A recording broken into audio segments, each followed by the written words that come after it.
마태복음 1장 16절 말씀을 읽음으로 오늘 우리에게 주시는 하나님의 양식을 함께 먹도록 하겠습니다. 마리아에게서 그리스도라 칭하는 예수가 나시니라. 헤스 에게네데 예수스 호 레고메로스 크리스토스. 레고메로스 크리스토스, 그리스도라 칭하는 who is called Christ. 참 이 말씀을 우리가 참으로 그 깊은 속뜻을 우리가 알지 못하고 있습니다. 이 말씀을 중심으로 해서 오늘 우리가 함께 은혜를 나눕니다. 이 말씀을 열어가기 전에 우리가 창세기 3장 23절 24절을 보게 되면 하나님이 아담과 하와를 에덴 동산에서 내어보냅니다. 그리고 4장 1절에 곧바로 나오는 것이 바로 아담과 이브가 서로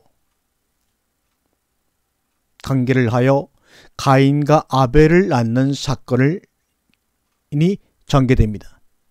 하와는 이런 고백을 합니다. 내가 여호와로 말미암아 아들을 낳았으니 이름을 가인이라 하겠다. 그리고 그 다음에 두 번째 아들 아벨을 낳습니다. 그런데 참으로 신기한 것이 그 이름을 여호와로 말미암아 아들을 낳았으면 얼마나 아담과 하와의 마음이 기뻤겠습니까? 그렇다면 여러분과 저라면 그 첫 번째 여호와로 인해서 내가 아이가 없었는데 간절히 기도해서 사무엘처럼 정말 하나님의 응답으로 아들을 낳았다면 어떤 이름을 지어주겠습니까? 그런데 아담과 하와는 첫 아들인 여호와로 말만 낳았다고 고백했던 그 아들의 이름을 가인 이렇게 줬습니다. 가인. 이 가인이란 말은 작살, 창이란 말입니다. 상대방을 찌르는 창이라는 이름으로 지어줬습니다. 이것은 쿤이라는 단어와 연결되는데 쿤이라는 단어는 소리내어 울다, 어디서 장례식장에서 또는 비탄해하다. 아니 여러분 보세요. 여호와로 말미암아 낳은 아들의 이름을 장례식장에서 소리내어 울고 비탄해하는 작살과 같은 인생을 살 것이라고 이름을 지어줬다니 이게 무슨 말입니까? 그리고 뒤에 태어난 아벨에게는 텅 빈, 공허, 죽음이라는 의미의 아벨이라는 이름을 지어줬습니다. 정신 나간 부모가 아니면 이렇게 이름을 지어줄 수는 없었던 것입니다. 그렇다면 정상적인 아담과 이브였다면 분명히 가인과 아벨이라는 이름을 자녀들에게 지어줬다면 거기에는 하나님의 강력한 뜻이 작용되었다는 것을 우리는 능히 알고도 남이 있지 않겠습니까? 가인이 갑자기 태어나오더니 동생을 죽이는 인류 최초의 살인사건이 일어나고 말았습니다. 이것은 무슨 일입니까? 이 사건의 진위는 무엇입니까? 말씀을 드리죠. 선악과를 따먹은 아담을 모형으로 보여준 것이 가인입니다. 선악과를 따먹은 아담이 행할 수밖에 없는 행위를, 모습을 가인이라는 첫 아들을 통해서 모형으로 보여준 것입니다. 그러므로 작살이라는 이름을 가지고 태어난 가인이지만 그 가인은 선악과를 따먹은 아담의 모습을 가인을 통해서 우리에게 보여주고 있는 것입니다. 가인은 작살이라는 뜻, 창이라는 뜻을 가지고 태어난 가인은 이 땅에 공허요, 텅빔이요, 죽음이라는 이름을 갖고 온 아벨을 죽였습니다. 가인이 이 땅에 죽기로 작정하고 태어난 아벨을 죽였습니다. 아담인 우리가 이 땅에 죽기로 오신 예수 그리스도를 죽인 것처럼 말입니다. 죽기로 온 아벨을 죽였다. 이게 무슨 말입니까? 죽기로 온 아벨을 죽였다. 저런 문맥을 보게 되면 가인이 분노하여 자기의 제사를 받지 않았기 때문에 아벨을 죽인 것으로 되어 있지만 그 이전 하나님의 장중의 계획 속에서는 죽기로 온 아벨을 형인 가인이 죽인 겁니다. 선악과를 따먹은 인간들이 이 땅에 죽기로 작정하고 오신 예수를 죽인 것과 같은 맥락입니다. 이것은 가인의 죄 이전에 이미 창세전에 하나님의 언약이었습니다. 우리가 선악과를 따먹었기 때문에 예수가 오셔서 십자가에 죽임을 당하고 우리를 통해서 죽임을 당할 수밖에 없었던 것이 아닙니다. 에베소서 1장 4절에 보니까 창세전에 그리스도 안에서 우리를 택하사 예수 그리스도로 말미암아 자기의 아들들이 되게 하셨으니, 이미 선악과를 먹기 전에 가인이 아벨을 죽이기 전에 우리가 예수를 십자가에 매달아 죽이기 전에 창세전에 우리를 택하셔서 예수 그리스도로 말미암아 자기의 아들들이 되게 하셨다는 말입니다. 창세전 이미 그것은 하나님이 세우신 언약이라는 말입니다. 가인의 죄가 일어나기 이전의 말입니다. 그러나 그것이 결코 가인의 죄가 아니라는 말이 아닙니다. 여기서 가인이 한 일이 핵심이 아닌 것입니다. 가인이 자신이 한 일을 아느냐 모르느냐가 핵심입니다. 내가 도대체 아벨을 죽였는데 이것이 무슨 일이냐 하는 것입니다. 내가 선악과를 따먹은 결과로 예수를 내가 죽였는데 이 예수를 죽인 그 일이 나에게 어떤 일인지 아느냐 모르느냐 하는 것이 중점입니다. 여러분은 아시는지요? 가인이 죽기로 온 아벨을 죽인 것을요, 우리가 예수를 십자가에 매달아 죽인 것을요, 여러분은 그 행위에 숨겨져 있는 참된 본질을 아시는지요? 창세전에 우리를 그리스도 안에서 택했다고 말합니다. 그래서 예수로 말미암아 우리를 하나님의 아들들이 되게 한다고 주님이 미리 작정하시고 모든 일들이 이루어져 나가는 것입니다. 그런 과정 속에서 가인은 아벨을 죽였고 우리는 예수를 십자가에 매달았습니다. 그러면 가인의 역할, 우리의 역할은 무엇일까요? 여러분이 한번 곰곰이 생각해 보시기 바랍니다. 여러분이 한번 그 안에 숨겨져 있는 답을 한번 생각해 보시라 이 말입니다. 우리가 읽은 말씀이죠. 마리아에게서 그리스도라 칭하는 예수가 나니라. 헤스 그녀에게서 에게네데 태어났습니다. 예수스 호 레고메로스 그리스도스, 그 그리스도라고 칭하는 예수가 태어났습니다. 이 말씀을 우리 성경으로 칭하는 이렇게 하는 바람에 이 말씀이 우리에게 주고자 하는 말씀의 진리가 다 사라지고 말았습니다. 다시 한번 원문대로 칭하는 이라고 번역된 레고메로스를 한번 우리가 자세히 살펴보면서 번역을 해봅니다. 여기서 그리스도라 칭하는 예수가 나니라, 이 칭하다 하는 말은 수동태로 쓰였습니다. 내가 능동적으로 한 것이 아니라 어떤 심에 의해 어떤 원인에 의해서 일이 발생된 것이 수동태입니다. 레고메로스, 이것은 뭡니까? 말씀이라고 하는, 말하다고 하는 로고스, 여러분이 그렇게 많이 아는 로고스의 수동태가 바로 레고메로스입니다. 그러므로 이 로고스의 수동태를 우리말 성경은 칭하다 이렇게 번역을 해버리고 말았습니다. 원래 이 칭하다 레고메로스의 기본 원형은 앞에 놓다는 말입니다. 그러나 대개 신약성에 보게 되면 이 말은 가로되 말씀하시되 이렇게 번역이 되었고, 칭하다라고 번역되어 있는 것은 여기뿐입니다. 그러면 그리스도라 칭하는 예수가 나시니라. 원래 레고라고 하는 말의 어근대로 말한다면 그리스도라 칭하는 예수가 나시니라. 그리스도 앞에 예수가 나셨다는 말입니다. 그리스도 앞에 예수가 나신 이유는 뭡니까?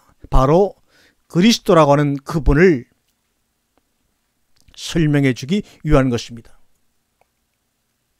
그러므로 그리스도라 칭하는 예수가 나시니라. 그리스도라고 이야기하는 말씀하는 그 예수가 나니라. 그러므로 진짜 그리스도가 예수의 이름입니다. 이 말은 예수는 그리스도를 말하기 위한 이름이라는 뜻입니다. 그리스도라 칭하는 예수가 나니라. 예수는 그리스도를 말하기 위한 레고, 로고스 하기 위한 이름이라는 뜻입니다. 그런데 우리는 그리스도를 말하기 위한 이름이 바로 예수인데 그리스도에 대한 관심은 없고 우리는 예수에게만 붙잡혀 있습니다. 창세전에 그리스도 안에서 우리를 택했다고 말하는데 그리스도 안에서 택함을 받은 우리들이 예수에게만 붙잡혀 있습니다. 그리스도는 먼 훗날 오실 마음속에만 있는 상상의 분이라고 여기고 있습니다. 고로 참된 예수의 참된 내용은 바로 그리스도라는 말입니다. 그럼 겉은 예수라는 말과 같지 않습니까? 그러므로 예수의 진짜 이름은 그리스도라고 해야 하는 것이죠. 그래서 진리를 담고 오신 십자가 이전의 예수의 말은 단 한 사람도 이해를 못한 겁니다. 왜요? 진짜는 그리스도이기 때문입니다. 예수는 그리스도를 담아서 로고스 말씀하시고 눈에 보이는 표적을 행하시죠.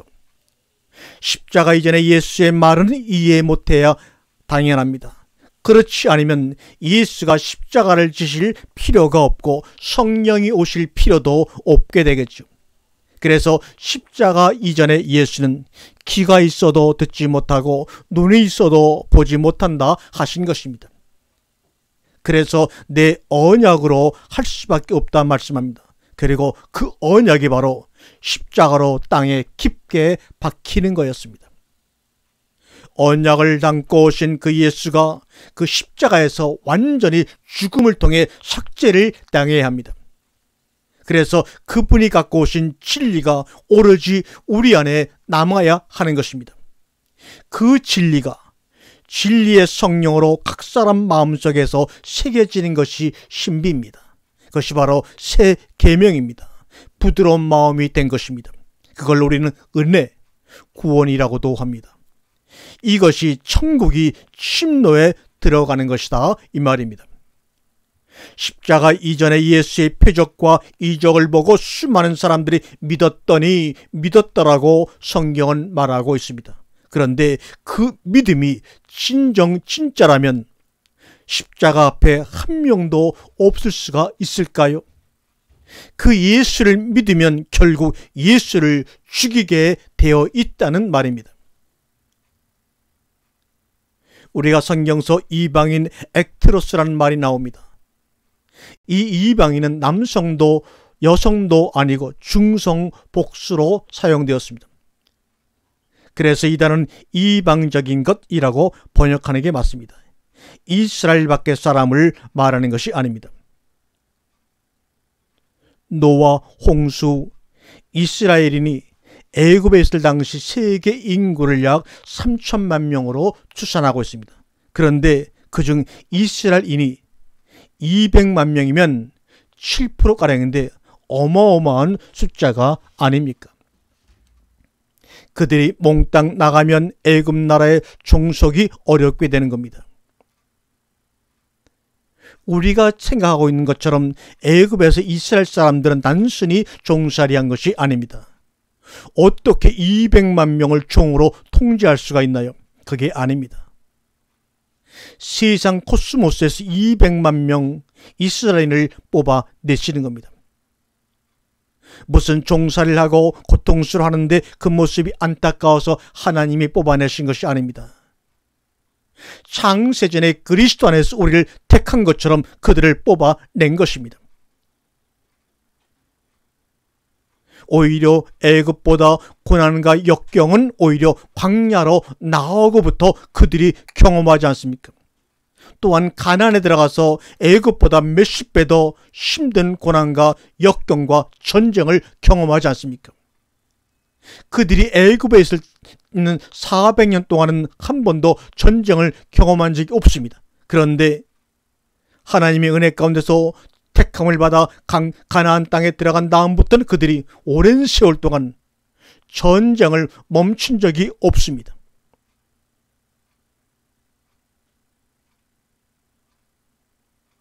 여러분, 여러분의 삶 가운데 예수를 믿고 광야로 나왔더니 고난과 역경이 끊이지 않는다고요? 여러분의 가정과 삶터에 전쟁이 끊이지 않는다고요? 다시 한번 빛을 통해 그 광경을 보시기 바랍니다. 거기에서 전쟁의 사명을 수행하고 있는 고난과 역경 가운데서 여러분에게 다가오고 있는 말씀이 육신이 되신 예수 그리스도, 그 안에서 택함을 받은 여러분의 모습들을 보시기 바랍니다. 고난과 역경이 일어나는 광야와 가나안 땅이 아니면 여러분이 그리스도 안에서 예수로 말미암아 하나님의 아들이 된 그 모습을 여러분들은 발견할 수가 없습니다. 바로 광야는 예수로 말미암아 하나님의 아들이 된 자신들의 모습을 발견하는 복된 장소입니다. 세상에서는 여러분이 드러나고 여러분의 삶이 번쩍거릴지 모르지만 하나님이 여러분을 택하는 순간 여러분은 광야라고 하는 말씀 안에 숨겨져 있기 때문에 세상 사람들은 여러분을 볼 수가 없는 겁니다. 그러므로 여러분을 드러내려고 다시 애굽으로 돌아가는 어리석은 우를 범하지 마십시오. 이제는 여러분의 운명은 하나님의 자녀가 되었기 때문에 애굽으로 돌아간다 하더라도 여러분은 그들 가운데 세상의 아들로 살아갈 수가 없습니다.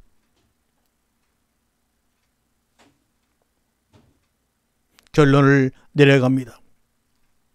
창세기 1장 21절에 하나님이 사람을 창조하시되 남자와 여자로 창조하시고 그들에게 복을 주시되 하고 나옵니다. 창세기 2장 27절에 자기의 형상을 따라 창조했다고 한 말이 3번씩이나 반복해 나오는데 3번씩이나 창조했다고 나오는 그 중심에 바로 남자와 여자를 창조했다고 주님이 말씀합니다. 남자라는 히브리어는 자카르입니다. 자카르는 기억하다는 말입니다. 여자란 말은 히브리어로 네케바입니다. 찾다, 탐색하다 그런 말입니다. 그런데 창세기 1장 27절의 말씀을 그대로 반복한 성경 구절이 또 있습니다. 창세기 5장 1절과 2절입니다. 읽겠습니다. 하나님이 사람을 창조하실 때 하나님의 형상대로 지으셨느니라. 남자와 여자를 창조하셨고 그들이 창조된 날에 하나님이 그들에게 복을 주시고 그들의 이름을 사람이라 불렀더라. 드디어 이름이 생겼습니다. 근데 그 이름이 뭡니까? 사람, 아담이라고 말합니다. 아담은 남자라고 얘기할 수 있겠지만 주님은 아담, 사람을 이름이라고 칭해 주셨습니다. 그 사람 안에는 남자와 여자가 하나가 된 오탐, 그들이 바로 사람입니다. 그러므로 여자와 남자는 떨어져서 신랑과 신부는 떨어져서 이름을 가질 수 있는 존재가 아닙니다. 자카르, 남자, 기억이 되살아나면 네케바, 반드시 되찾게 되어 있습니다. 이것이 바로 참된 회개입니다. 참된 회개가 일어난 그들에게 하나님이 복을 주시고 이름을 불러주십니다. 아무개야, 아무개야. 그래서 남자를 자카르라고 기억하다라고 이름을 지었으며 여자를 찾다, 탐색하다라는 뜻의 네케바로 히브리어가 되어 있습니다. 기억이 되살아나면 반드시 되찾게 되어 있습니다. 성령의 감동으로 여러분의 마음 가운데 기억이 되살아나면 반드시 여러분은 무엇인가를 되찾게 되어 있습니다. 그것이 회개입니다. 남자로 여자로 만들었다는 것은 무엇으로 만드셨다는 말입니까? 태초의 기억을 되찾게 되면 반드시 되찾게 되어 있습니다. 이것을 위해 남자와 여자로 자카르와 네케바로 하나님이 창조해 주신 것입니다. 오늘도 여러분 자카르여, 여러분의 기억이 되살아나면 반드시 네케바, 태초의 그 삶, 태초의 자리를 찾아 여러분은 떠날 것입니다. 그것이 바로 60년, 70년, 80년의 우리의 삶이 여정이 되어가는 것입니다. 이러한 오탐의 축복이 여러분과 저에게 임하기를 주님의 이름으로 간절히 축원합니다. 아멘.